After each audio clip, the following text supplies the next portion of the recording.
anak-anak hebat. Assalamualaikum warahmatullahi wabarakatuh.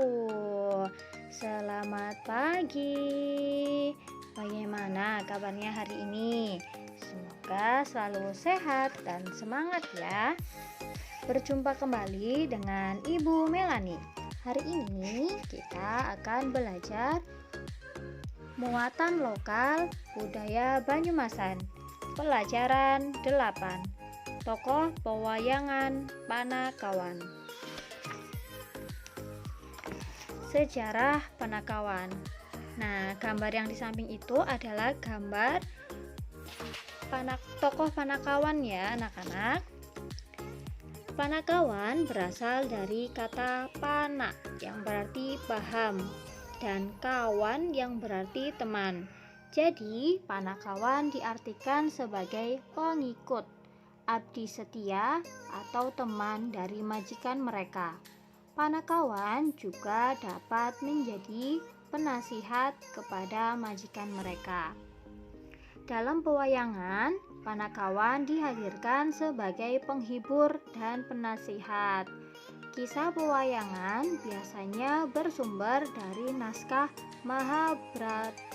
Mahabharata atau Ramayana yang berasal dari India. Namun, dalam kisah asli tersebut tidak terdapat tokoh Panakawan. Hal ini karena Panakawan merupakan tokoh wayang ciptaan asli masyarakat Jawa. Tokoh Panakawan yang pertama kali muncul dalam pewayangan adalah Jurudyah, Punta, dan Prasanta. Namun, ketiganya tidak memiliki peran selain sebagai pengikut biasa. Selanjutnya, muncul Panakawan Semar yang memiliki peran aktif dalam kisah pewayangan untuk menjaga hubungan antara ketiga Panakawan pertama dan Semar, Jurudyah, Punta, Prasanta menjadi nama lain Semar. Tokoh Panakawan dapat berbeda-beda tergantung daerahnya. Di Jawa Tengah ada 4 tokoh Panakawan, golongan kesatria, dan 2 tokoh dari golongan raksasa. Panakawan golongan kesatria yaitu Semar, Gareng, Petruk, dan Bagong. Gareng, Petruk, dan Bagong merupakan anak-anak Semar. Sementara Panakawan golongan raksasa yaitu Togog dan Sarawita, dalam versi Banyumas, tokoh Panakawan Bagong dikenal dengan sebutan Bawor. Ya, anak-anak hebat, tokoh Panakawan versi Banyumas. Panakawan adalah karakter yang mempunyai ciri khas dalam pewayangan Indonesia. Tokoh-tokoh Panakawan dalam pewayangan versi Banyumas yaitu Semar, Gareng, Petruk, Bawor, Togog, dan Sarawita. Setiap tokoh Panakawan menggambarkan bermacam-macam sifat manusia. Anak-anak hebat, ayo membaca teks berikut. Panakawan dalam pewayangan Banyumas. Dalam cerita pewayangan, tokoh Panakawan bertugas membimbing manusia di dunia. Ada 2 kelompok Panakawan yang pengabdiannya sangat berbeda. Kelompok Panakawan pertama mengabdi kepada manusia berbudi luhur atau golongan kesatria. Sementara kelompok Panakawan kedua mengabdi kepada manusia jahat atau golongan raksasa. Semar, Gareng, Petruk, dan Bawor merupakan nama-nama tokoh Panakawan yang mengabdi kepada manusia berbudi luhur. Sementara Togog dan Sarawita adalah tokoh Panakawan yang mengabdi kepada manusia jahat. Semar merupakan ayah dari Gareng, Petruk, dan Bawor. Sebenarnya, Semar merupakan penjelmaan dewa bernama Batara Ismaya. Pada versi Banyumas, dikisahkan ketika Batara Ismaya diturunkan ke bumi dan menjadi Semar. Bumi saat itu masih sepi, tidak ada satupun makhluk hidup di bumi.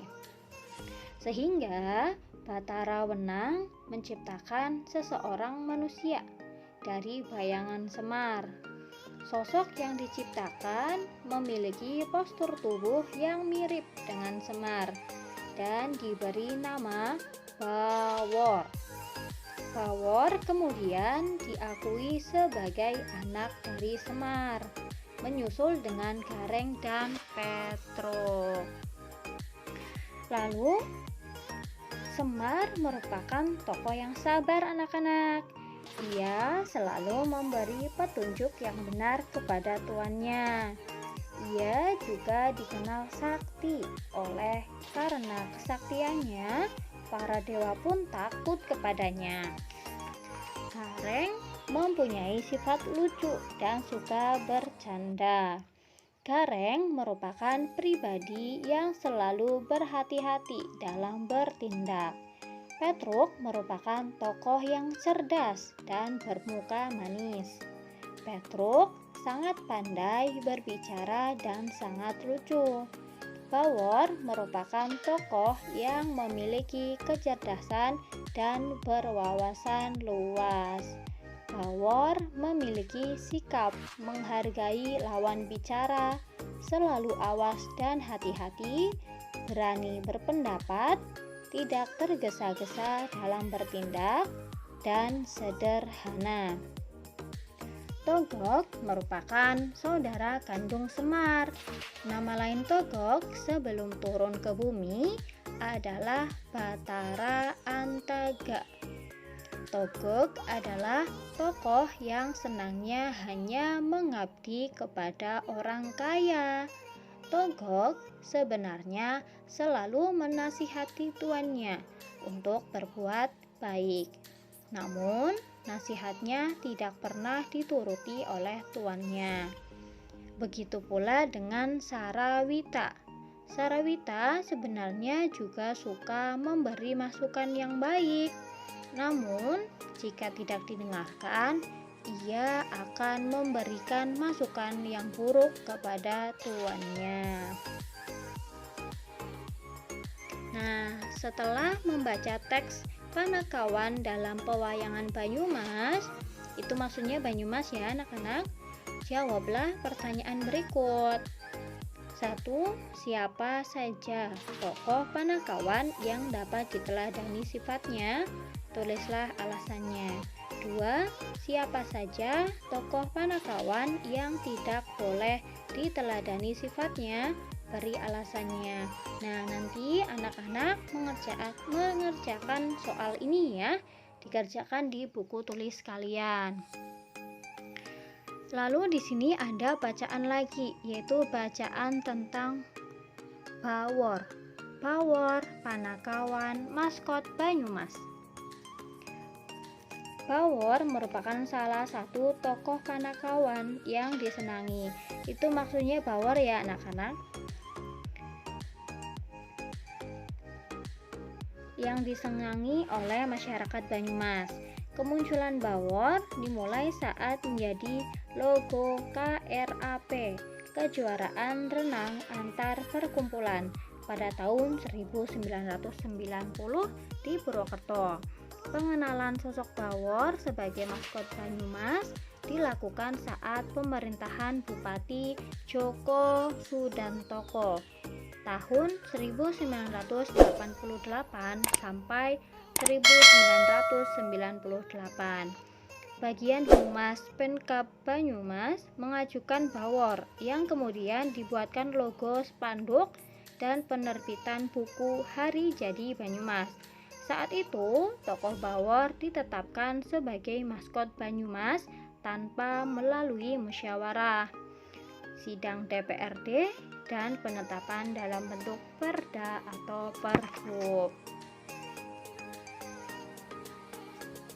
Bawor merupakan tokoh Panakawan yang bersifat lokalitas Banyumas. Watak Bawor yang lugu, jujur, dan bodoh ini membuat Bawor diidolakan masyarakat Banyumas. Sebagai abdi atau pembantu, Bawor tidak boleh menunjukkan kecerdasannya. Oleh karena itu, Bawor sering bersikap bodoh atau berpura-pura bodoh. Kecerdasan Bawor dikemas dalam gaya semblotongan atau dablongan.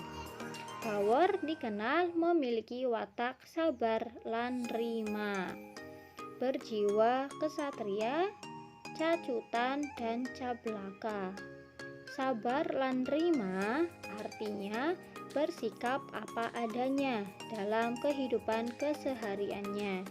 Berjiwa kesatria seperti jujur, berkepribadian baik, toleran, rukun, suka membantu orang lain, dan mengutamakan kepentingan umum. Cacutan yaitu rajin dan cekatan.